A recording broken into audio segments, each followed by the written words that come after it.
watched them catch a chipmunk a minute ago. A mini black panther.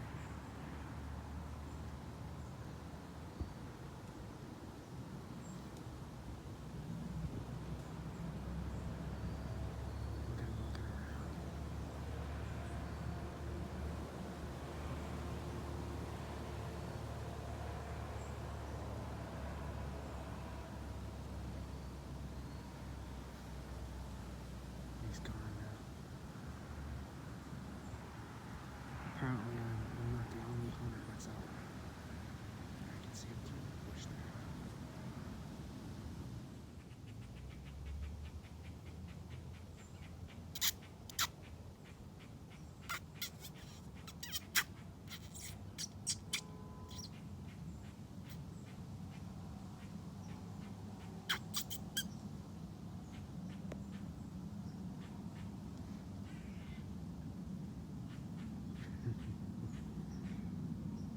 The wannabe bobcat. There he goes. It's amazing how you can get a domesticated cat and he lives outside for a couple of weeks and he is wild as hell. Well, we're back in the tree stand this morning. It's mid-November now.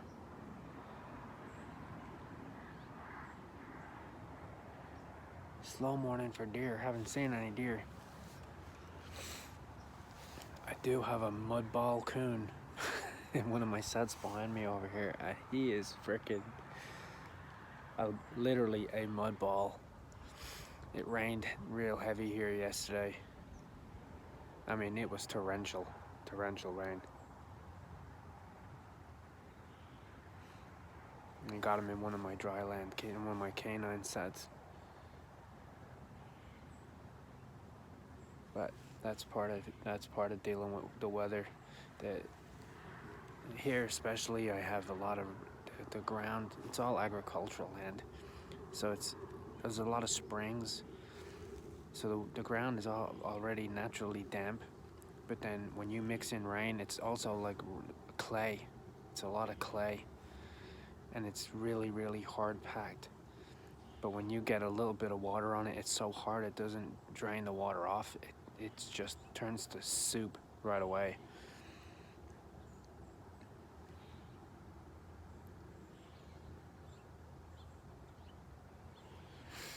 We'll give the deer hunting a little bit more. Like I said, it's been pretty slow this morning. I haven't seen any deer. And then we'll go take care of our coon. I had to fix some of my sets that combine harvester ran over. I know for sure one of my traps is bent. I checked it the other day here. I just haven't got back. I haven't got a chance to reset them. What I'll probably do is I may leave it where it is if it's not the set is not too badly mangled up. I mean, you can see the tracks right through the middle of it from the combine. But I might just unclip the trap and clip another trap to the chain, leave the chain in the ground. And then I'll just use a press to straighten the trap back out because it bent the base of the trap.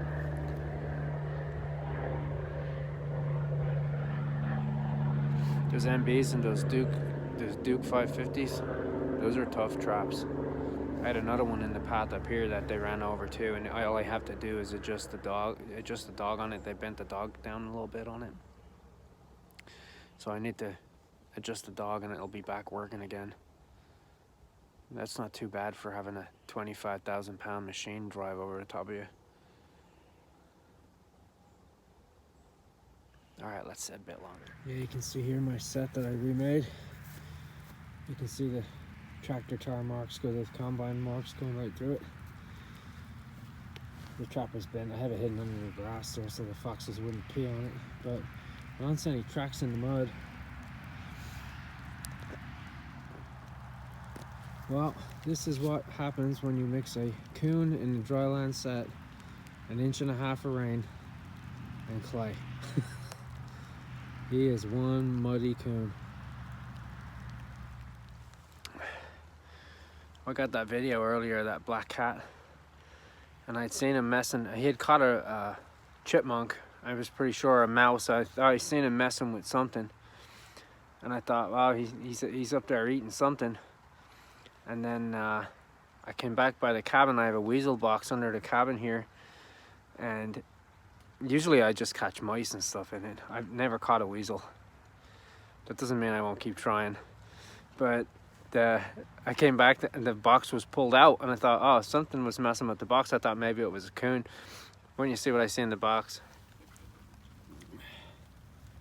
I'm guessing he was the intended victim of our cat hunter earlier on. I think he's wounded, otherwise he wouldn't have stayed in there, but he didn't set the trap off, so I took it out of his way.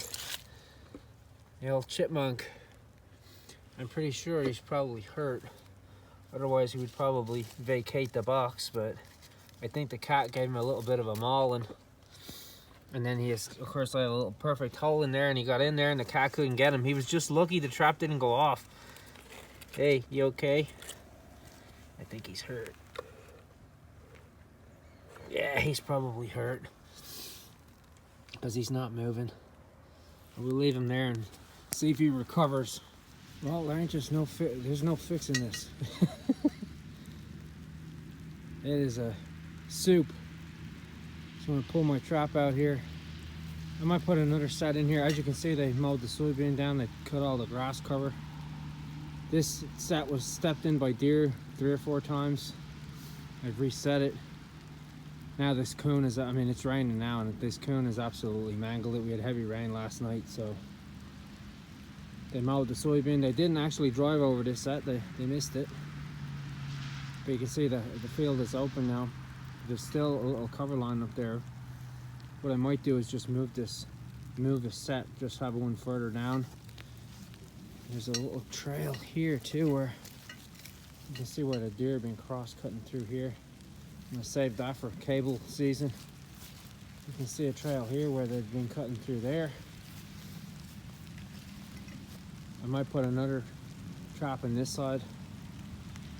We'll see. But yeah, there's a pretty muddy mud hole. What are you gonna do? I'm pretty impressed. I reset that set, like I said, twice. And I had Epler triple slam bait in here that Matt Brophy had sent me.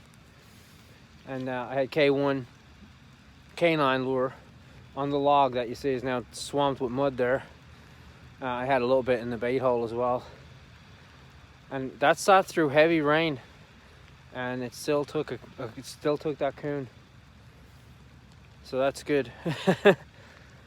That is good. I'm gonna have to move some of these sets. That like I said, my other set over here was driven over.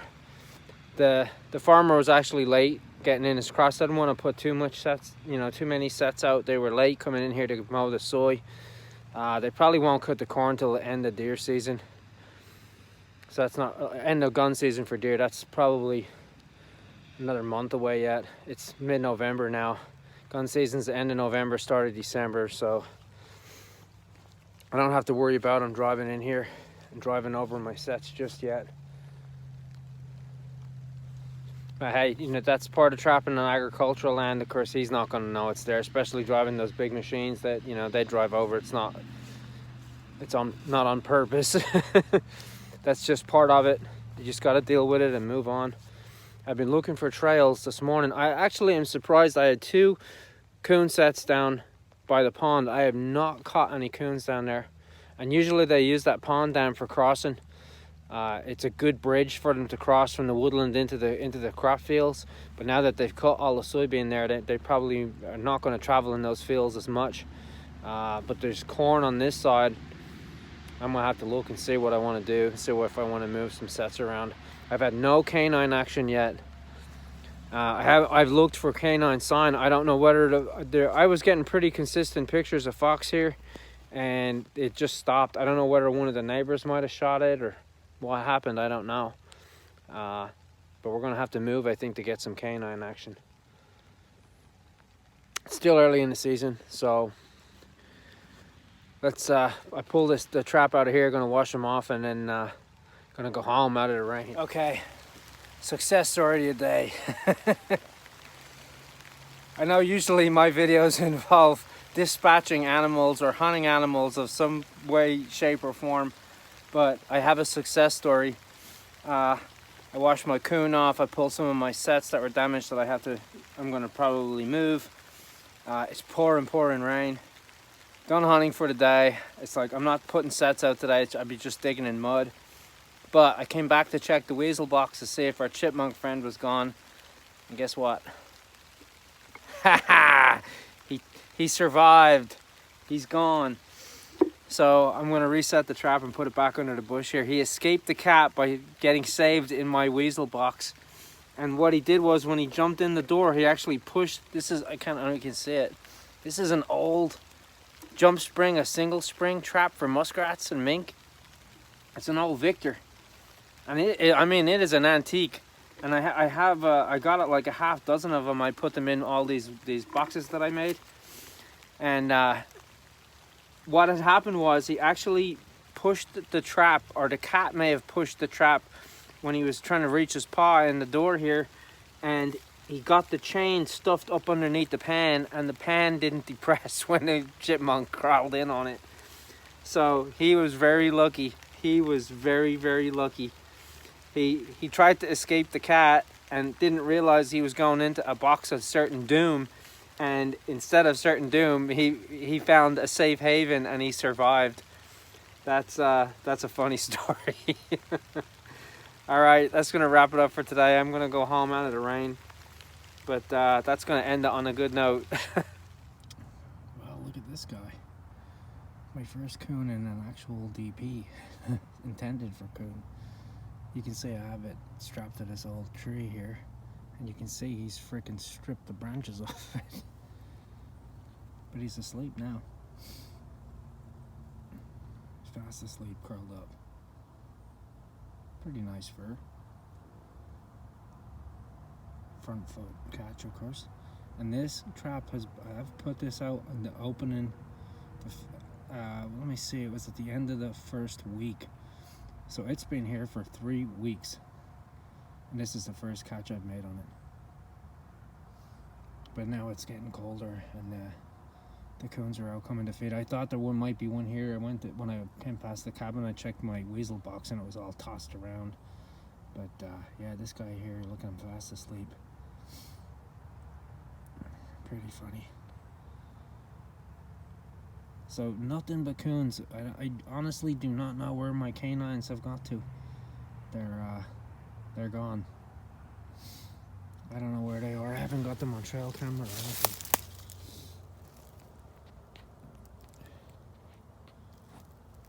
These are small coons. They're young males. But man, they are everywhere. They seem to be everywhere. All right, trapping season continues.